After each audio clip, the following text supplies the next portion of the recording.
উনার উদ্দেশ্য আবারও বলি এসআইআর ভণ্ডুল করা এবং 2024-এর ভোটার তালিকায় ভোট করা। উনি আজকে যেগুলো চেয়েছিলেন ওখানে কার্যত শূন্য হাতে এসেছেন। প্রাথমিকভাবে বলবো সুপ্রিম কোর্ট কি করেছেন সেটা আমরা দেখেছি। আজকের ইন্টারিম অর্ডার কিভাবে কনক্লুড করেছেন, আবার 9 তারিখ রেখেছেন, সেটাও সবাই দেখেছি।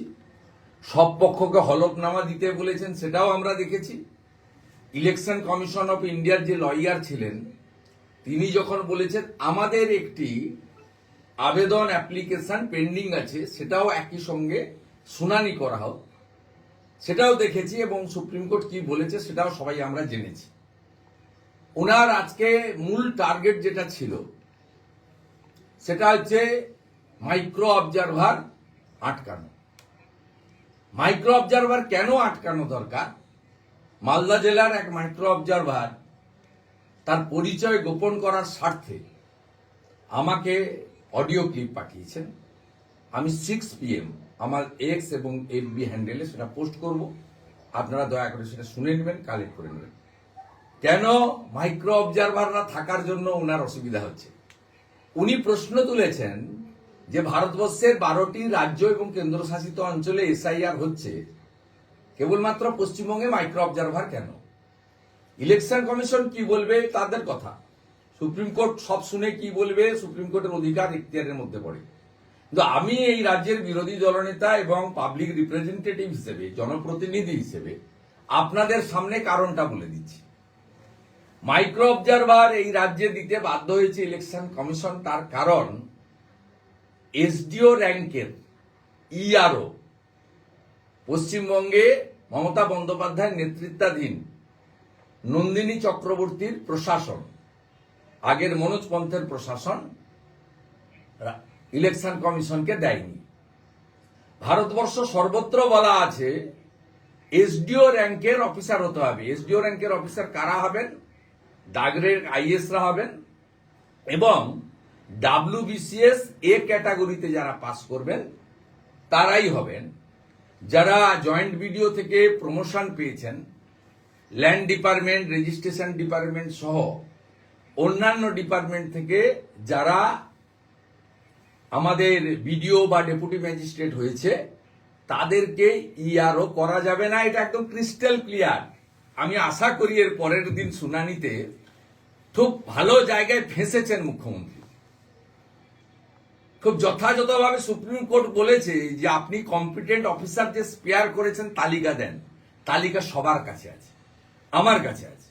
294 অ্যাসেম্বলি, 294 ইআরও, 225টা ইআরও যারা ইলেকশন কমিশনের গাইডলাইন বা অন্য রাজ্যের গাইডলাইন অনুযায়ী ইআরও হতে পারেন না, ইনারা ইআরও করেছেন। আপনি বলবেন সংখ্যা নেই, আমি বলি 300-র উপরে ডাইরেক্ট WBCS অফিসার রয়েছেন। এখনো 10 জন আইএস অফিসারকে বসিয়ে রেখেছেন যাদেরকে আপনি এসডিও করতে পারেন।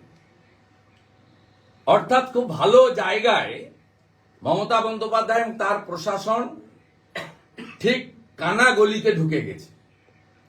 এখান থেকে বেরোতে পারবেন না, কারণ ইআরও গোটা ভারতবর্ষে উত্তরপ্রদেশ থেকে শুরু করে সব জায়গায় যে আপনার ইলেকশন কমিশন গাইডলাইন অনুযায়ী দেওয়া হয়েছে আপনি সেই জায়গায় দেননি। আপনি জয়েন্ট বিডিও, আপনার কিছু স্তাবক অফিসারকে আপনি দলগতভাবে আনুগত্য যারা রাখে তাদেরকে আপনি ইআরও পোস্টে বসিয়েছেন। সংখ্যা কত? 225 আউট অফ 294। এটা সামনে আসবে। আপনি নিয়ম ভেঙেছেন বলে বিশেষ কারণে মাইক্রো অবজারভার পশ্চিমবঙ্গে ইলেকশন কমিশন দিয়েছে।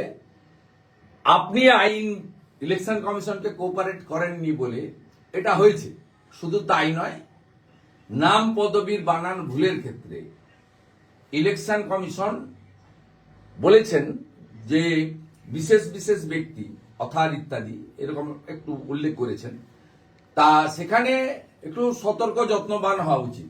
আমরাও মনি যত্নবান শুধু নয়, যে বিএলওরা এবং আধিকারিকরা এই আরোরা ইচ্ছাকৃত ভুল করেছেন। কন্ট্রাকচুয়াল লোকেদের দিয়ে, পার্ট টাইমারদের দিয়ে এন্ট্রি করিয়েছেন। তাদের বিরুদ্ধে ব্যবস্থা গ্রহণ করা উচিত। যেমন বসিরহাট 2 এর জয়েন্ট বিডিওর বিরুদ্ধে ব্যবস্থা গ্রহণের সুপারিশ করা হয়েছে, পশ্চিমবঙ্গ সরকার সেটা কার্যকর করেনি। তারা ইলেকশন কমিশনে আপিল করেছে পুনর্বিবেচনার জন্য। আমরা মনে করি বিহার সরকার যেভাবে ডাটা এন্ট্রি অপারেটর দিয়েছিল, পশ্চিমবঙ্গ সরকার ডাটা এন্ট্রি অপারেটর না দেওয়ার ফলে আজকে নাম, পদবি ইত্যাদি ভুলের মাসুল লক্ষ লক্ষ সাধারণ ভোটারকে দিতে হয়েছে। যে বিষয়ে গত পরশুদিন আমরা মুখ্য সচিবের কাছে দেখা করতে চেয়েছিলাম, উনি দেখা করেননি। আমরা রাজ্যপালের কাছে দাবিপত্র দিয়েছি।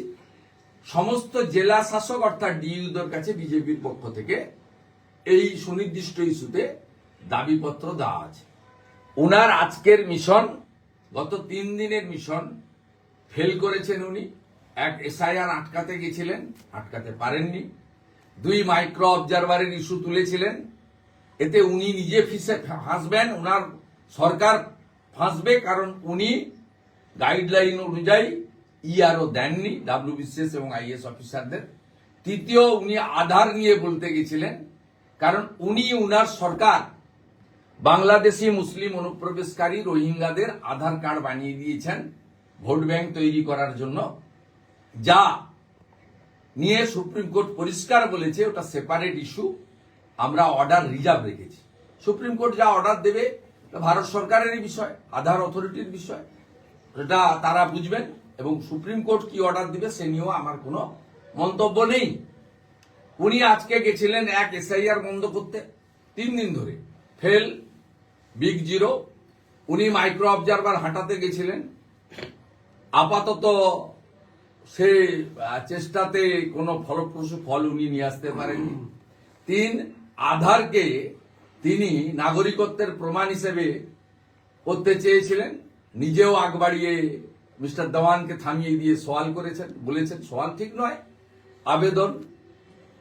অসম্ভব এক উচ্চমানের ইংরেজি, সে ইংরেজি শুনলে আমাদের মাথা খারাপ হয়ে যাবে। কল্যাণ ব্যানার্জি না থাকলে তো সবই ফাউল হচ্ছিল দেখছিলাম। এমনকি জাজের, মহামান্য একজন বিচারপতির নামও ভুল বলছিলেন, কল্যাণ ব্যানার্জি কারেকশন করালেন। এটা বাংলার ক্ষেত্রে লজ্জা। লিমিটেশন থাকতে পারে, বাংলাতে বলতে কেউ আপত্তি করেনি, বাংলা মিডিয়াম থেকে পড়ে গেছেন, অনুবাদক রাখুন। হাম কিসি সে কাম নেই, আমি সব জানি, সব জানতা, এই জিনিস আমরা আমাদের পক্ষে শুভকর নয় বলে আমি মনে করি। তাই আজকে মমতা বন্দ্যোপাধ্যায়ের মুখ, অতি সক্রিয়তা, উনি যে নির্বাচনে হারবেন, উনি যে ভারতীয়দের উপর বিশ্বাস করছেন না, উনি যে বাংলাদেশি মুসলিম অনুপ্রবেশকারী রোহিঙ্গাদের বাঁচাতে চাইছেন, পরিষ্কার হয়ে গেছে। এই বঙ্গভূমির সৃষ্টিকর্তা ডক্টর শ্যামাপ্রসাদ মুখার্জি, স্বামী প্রণবানন্দ 1947-এর 20 জুন বাঙালি হিন্দুদের হোমল্যান্ড হিসেবে